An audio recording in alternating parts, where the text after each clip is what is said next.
제3과목 기계위험 방지 기술입니다. 41번 다음 중 산업안전보건법령상 아세틸렌 가스 용접 장치에 관한 기준으로 틀린 것은입니다. 틀린 것은 1. 전용의 발생기 실은 건물의 최상층에 위치하여야 하며 화기를 사용하는 설비로부터 1m를 초과하는 장소에 설치하여야 한다. 인데 여기가 3m입니다. 자, 이 내용은 산업안전보건 기준에 관한 규칙 286조에 나오고요. 286조에 나옵니다. 자, 2번 전용의 발생기 실은 5개에 설치한 경우에는 그 계구부를 다른 건축물로부터 1.5m 이상 떨어지도록 하여야 한다. 역시 286조. 3번 아세틸렌 용접 장치를 사용하여 금속의 용접, 용단 또는 가열 작업을 하는 경우에는 게이지 압력이 127kPa를 초과하는 압력의 아세틸렌을 발생시켜 사용해서는 아니 된다. 이거는 285조. 4번 전용의 발생기 실을 설치하는 경우 벽은 불연성 재료로 하고 철근, 콘크리트 또는 그 밖에 이와 동등하거나 그 이상의 강도를 가진 구조로 하여야 한다. 이거는 287조입니다. 자, 이렇게 구성이 되어 있습니다. 그래서 지금 틀린 내용은 1번이고 그 아세틸렌 용접 장치와 관련된 이제 법조항들이 여러 개가 있으니까요. 285조에서부터 7조 정도까지 숫자까지도 잘 기억하시면 좋겠습니다. 42번 프레스 방호장치 중 수인식 방호장치의 일반 구조에 대한 사항으로 틀린 것은 역시 틀린 것은 찾는 거고요. 1번 수인끈의 재료는 합성 섬유로 지름이 4mm 이상이어야 한다. 맞습니다.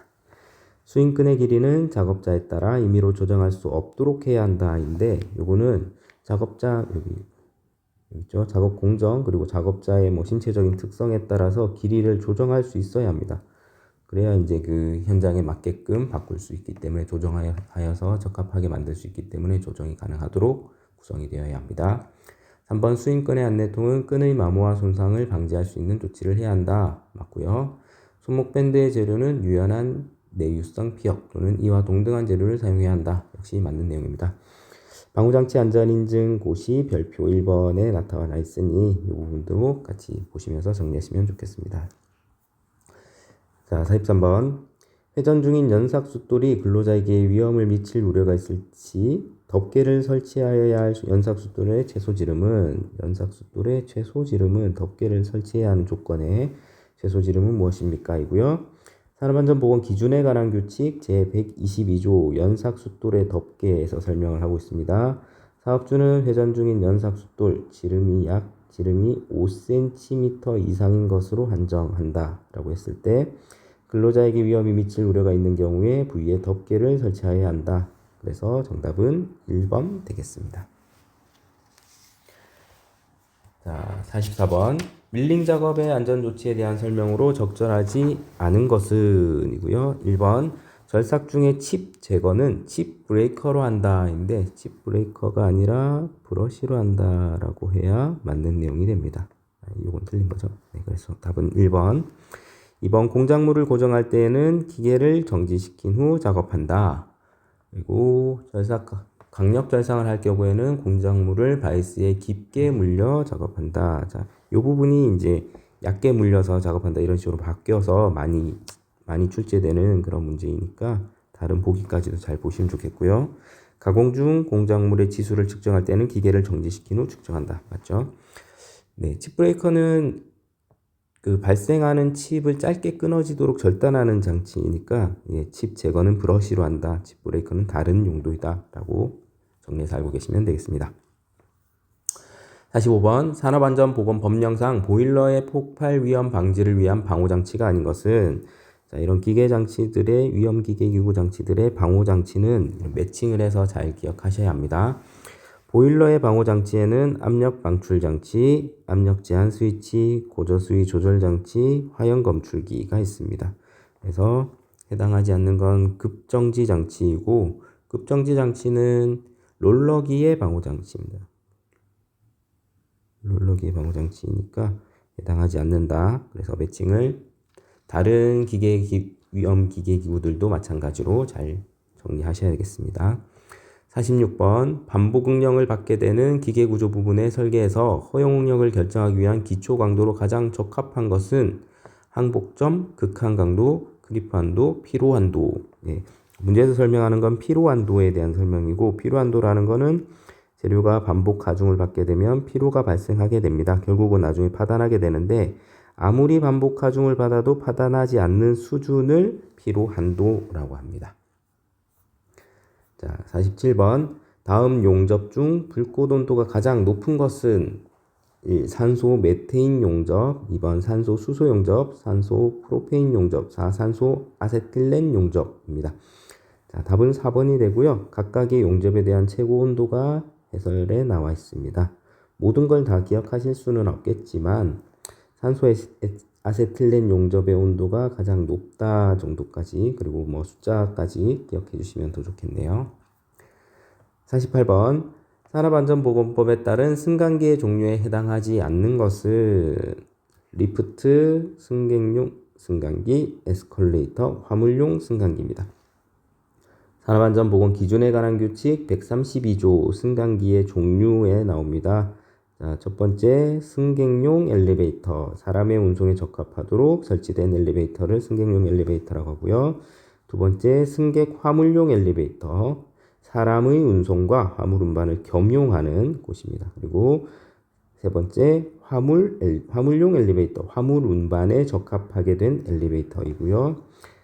그리고 소형 화물용 엘리베이터, 음식물이라든지 뭐 서적이라든지 이런 소형의 화물의 운반을 적합하게 만들어진 엘리베이터입니다. 그리고 마지막 에스컬레이터. 에스컬레이터는 이제 다중이용시설 같은 곳에 혹은 지하철에서들 흔히 많이 보시는 올라가는 계단이죠. 자, 그래서 해당하지 않는 건 리프트 되겠습니다. 49번. 금형의 안전화에 관한 설명으로 옳지 않은 것은 1. 금형을 설치하는 프레스의 T홈 안끼리는 설치 볼트 직경의 2배 이상으로 한다. 맞습니다. 2번. 맞춤핀을 사용할 때는 헐거움 끼워 맞춤으로 하고 이를 하형에 사용할 때는 낙하 방지의 대책을 세워둔다. 인데 여기가 억지로 바꿔야 되고요. 억지 끼워 맞춤으로 하고 이를 상형에 사용할 때는으로 바꿔주셔야 합니다. 그래서 답은 2번 되겠고요. 금형의 사이에 신체 일부가 들어가지 않도록 이동 스트리프와 다이의 간격은 8mm 이하로 한다. 맞고요. 대형 금형에서 생크가 헐거워짐이 예상될 경우 생크만으로 상형의 슬라이드에 설치하는 것을 피하고 볼트 등을 사용하여 조인다. 맞는 내용입니다.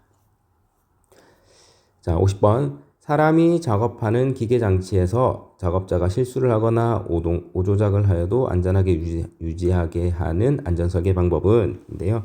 요거는 되게 자주 나오고 그리고 실기에까지 많이 출제되니까 페일세이프, 풀프루프의 구분, 그리고 각각의 세부적인 내용들을 어떤 것들이 있는지까지도 잘 기억을 하셔야겠습니다. 자, 먼저 풀프루프는 인간이 실수를 했을 때 제어가 연결되지 않도록 하는 장치이고, 페일세이프는 기계가 고장이 났을 때 사고가 발생하지 않는 구조 기능을 말합니다. 그래서 풀프루프는 인간이고 페일세이프는 기계다. 이런 식으로 매칭을 시켜가지고 본질적 안전화에 대한 방법 꼭 정리해 주시면 좋겠습니다. 자, 51번. 지름이 d mm인 연사기 숫돌의 회전수가 n rpm일 때 숫돌의 원주 속도 m/min을 옳게 표시한 식은 무엇인가? 요거는 되게 자주 나오고요. 그죠? 그리고 역시 실기에서도 중요한 내용입니다. 그렇기 때문에 요 식은 반드시 암기하셔야 합니다. 그리고 이 식의 지금 m/min인데 뒤에는 그냥 요 롤러의 직경은 밀리미터 단위로 간다. 요게 다 단위 환산이 적용되어 있는 공식이다라고 생각하시면 되겠고, 회전수와 단위 환산 직경 밀리미터를 대입을 했을 때 여기 숫돌의 원주 속도를 구할 수 있다. 요 식을 알고 계셔야겠습니다. 자, 52번. 기준 무부하 상태에서 지게차 주행 시의 좌우 안정도 기준은 무엇입니까? 자, 지게차의 안정도는 네 가지가 있죠. 그래서 써보면 하역할 때 전후, 하역할 때 좌우, 그리고 주행일 때 전후, 주행일 때 좌우 이렇게 구분하시면 기억하기가 좀 쉬우실 텐데요. 여기가 4%, 여기가 6%, 여기가 18%, 여기는 15 플러스 1.1V입니다. 그래서 지금 여기에서 요구하는 기준 무부하 상태에서 지게차 주행 시의 좌우 안전, 주행 시의 좌우 안전 여기에 해당하니까요. 정답은 1번 되겠습니다. 자, 네 가지 조건들이 다 이제 출제가 되는 내용들이기 때문에 다 숫자까지 기억해 주셔야겠습니다. 53번 극한 하중이 600N인 체인의 안전계수가 4일 때 체인의 정격 하중은 입니다. 자, 안전계수는 이 식으로 나오게 되고요. 안전계수가 4라고 했습니다. 이거를 정격 하중의 식으로 풀어주면 안전계수분의 극한 하중이 되겠죠. 자, 여기에 제시된 안전계수가 4이고요. 극한 하중이 600N입니다. 값을 대입하면 정격 하중은 150N 나오게 됩니다. 3번. 자, 54번. 산업용 로봇에서 근로자에게 발생할 수 있는 부상 등의 위험을 방지하기 위하여 방책을 세우고자 할 때 일반적으로 높이는 몇 미터 이상으로 해야 되는가? 높이는 몇 미터 이상으로 해야 되는가? 자, 산업안전보건 기준에 관한 규칙 223조. 사업주는 로봇의 운전으로 인하여 근로자에게 발생할 수 있는 부상 등의 위험을 방지하기 위하여 높이 1.8m, 보통의 사람 키보다 조금 높은, 그러니까 평균 키보다 조금은 더 높은 정도로 이렇게 설정이 되어 있습니다. 그래서 1.8m 이상으로 하여야 한다. 1.8m 이상의 울타리를 설치해야 한다. 기억해 주세요. 55번. 다음 중 선반의 방호장치로 가장 거리가 먼 것은? 네, 자, 방호장치는 계속해서 나오고 실기에서도 굉장히 중요한 내용이니까요. 방호장치 지칭을 잘 해주셔야 합니다. 선반의 방호장치는 실드, 슬라이딩, 척커버, 칩브레이커 중에 무엇입니까? 라는 질문인데, 자, 선반의 방호장치 내용 보겠습니다. 첫 번째가 실드, 칩이나 절삭류의 비산을 방지합니다. 실드. 척커버는 작업복 등이 말려가는 것을 방지하는 거고요. 칩 브레이커는 칩을 잘게 끊어주는 장치입니다. 브레이크는 긴급 상황 시 정지시키는 장치. 여기에 해당하는 것은 여기 세 개에 해당하지 않는 건 슬라이딩 되겠습니다. 자, 56번. 컨베이어 역전 방지 장치의 형식을 기계식과 전기식으로 구분할 때 기계식에 해당하지 않는 것은? 입니다. 이것도 자주 출제되는 문제죠. 그래서 보면 역전 방지 형식에 따른 컨베이어에 분류되어 있는데 기계식은 레치식, 롤러식, 밴드식, 전기식은 전기 브레이크, 스러스트 브레이크 이렇게 되어 있는데요. 자, 기계식에 해당하지 않는 것이니까 정답은 3번. 요거는 전기식이죠. 자, 이렇게 구분할 수가 있겠습니다. 자, 57번. 지게차의 방호장치인 헤드가드에 대한 설명으로 옳은 것은? 예, 지게차 헤드가드도 자주 나옵니다. 그래서 1번 상부 틀의 각 개구의 폭 또는 길이는 16cm 미만일 것. 네, 맞습니다. 1번이 맞는 내용이고요. 옳은 것은 이잖아요. 그죠? 자, 2번 그러면 어디가 틀렸는지 보겠습니다. 운전자가 앉아서 조작하는 방식의 지게차의 경우에는 운전자의 좌석 윗면에서 헤드가드의 상부틀 아랫면까지 높이는 1.5m 이상일 것.